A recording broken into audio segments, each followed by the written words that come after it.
This is our final segment for day one. This is plenary session 4, Entrepreneurship and Diaspora. And this features another stellar cast of our speakers that we have here. I will take the opportunity to introduce them broad and collectively, and will then hand the stage over to our moderator. Our first speaker is Mr. Binod K Chaudhary, President, Confederation of Nepalese Industries, Nepal. Can we give him a big warm welcome, please? Thank you very much. He's joined by Mr. Jignesh Shah, Chairman and Group Chief Executive Officer, Financial Technologies Limited, India. A big warm welcome as well. We have Mr. Pradeep Pant, President, Asia Pacific Craft Food, Singapore. A big warm welcome, please. And moderating the session, we have Mr. Sat Pal Khattar, Chairman, Khattar Holdings Pte Ltd, and Chairman of the Singapore-India Partnership Foundation. It gives me great honor and privilege to hand the stage over to our moderator. Mr. Sat Pal Khattar, please. Thank you. We've been reminded that we are the last session before the great dinner. So I asked my three colleagues whether we could skip the session and just go straight on to dinner, but I think that would not be fair to all of you. I have on the panel with me today 3 persons, all of whom I have known for quite some time. And I can do what somebody said when he was introducing somebody very close to him he said that I will not bore you with a long introduction, but I now introduce you to Mr. X who will. But I would be wrong if I did that. This is an important session, even if it's the last session of the day. Our first speaker is Mr. Binod Chaudhary, who is going to speak on Nepal, South Asian Diaspora, and the world.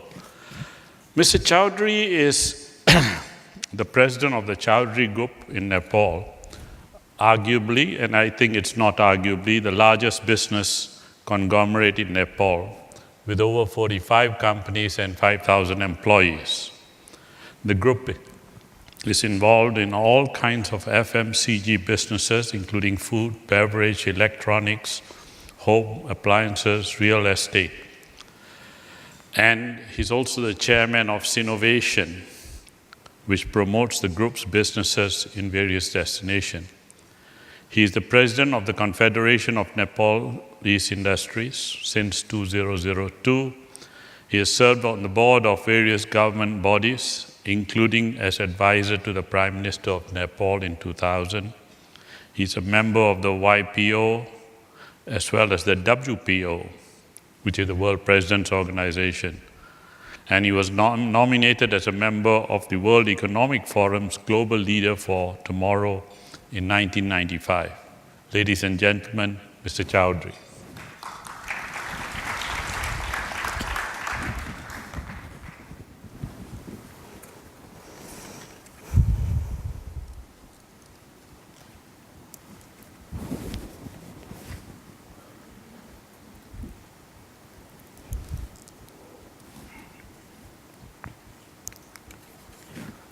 Thank you, Mr. Sat Pal Khattar, Chairman and moderator of the session, fellow speakers, ISAS dignitaries, industry and business leaders, members of the media, ladies and gentlemen. Allow me to express my sincere appreciations for this opportunity to stand amidst this distinguished gathering and to share my thoughts and experience as a businessman, as president of the Nepal's apex body, Confederation of Nepalese Industries, and as a member of Parliament, Constituent Assembly, Government of Nepal, on this very pertinent subject relating to entrepreneurship and South Asian diaspora. I wish to place on record my special appreciations to ISAS for the series of interactions and engagements in the past, which was possible through the good offices of His Excellency Ambassador Gopinath Pillai in particular, and now for this opportunity. I think the chosen venue of this important conference, Sentosa, Singapore, has a very special significance in this contest.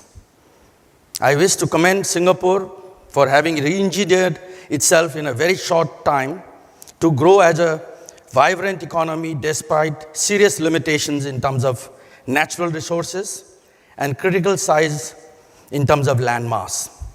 Indeed, the world today admires Singapore's gravitation-defying rise from the third world to the first within one generation, a rare accomplishment wished by many nations, yet achieved by few.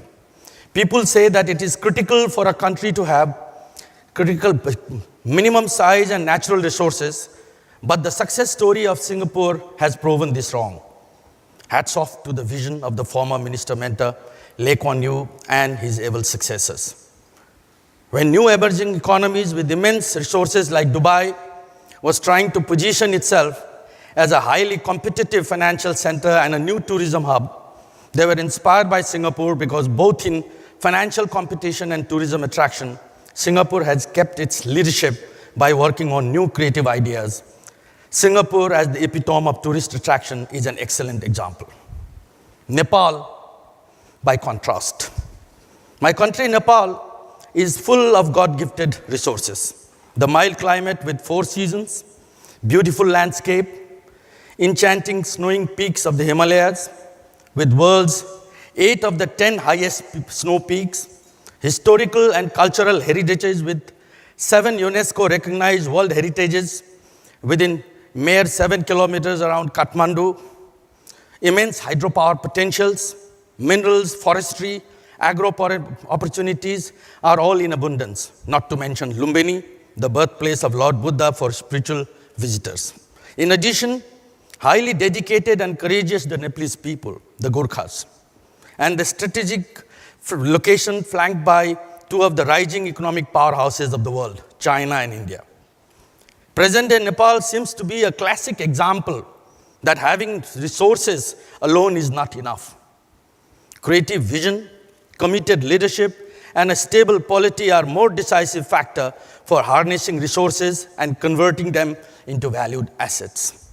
If this was not true, countries like South Korea, Japan, and Singapore would have been among the poorest on the world.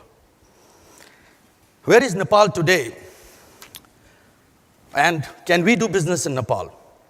I think this is a very relevant question which comes to the minds of most of you, I guess. As you know, Nepal has gone through a huge political transformation. It is not only the change of a party or a government in power, but it is a change of an entire system, a change of its key institutions, monarchy to republic. Over the last 15 years, we have been struggling to manage the ramifications of armed conflict. Even post-peace agreement with Maoists, the armed management has not fully been implemented.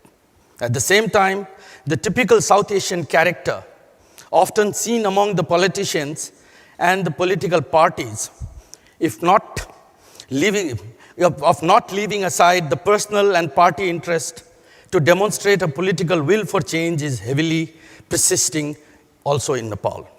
This man-made handicap have prevented Nepal's God-gifted resources from being developed for the betterment of the people who deserve the most. This unfortunate situation, backed by Maoist armed conflict, resulted into en masse outflow of people from Nepal to the tune of massive 3 million during the last 15 years. Ironically, this has been a blessing in disguise in the sense that their remittances have been instrumental in sustaining Nepal's economically. Over $5 billion equivalent remittance annually, which is 2 times bigger than the national budget, continues to fuel the economy and is driving demand, generating the process of revenue generation to the government to the tune of 3 billion per annum. What is missing, however, is the long-term sustainable investment in productive areas like the harnessing of the natural resources. We Nepalese believe that the current problem in Nepal will eventually get sorted out. We also are aware that given the inherent strengths of Nepal, as I have underlined above, Nepal's future is extremely bright.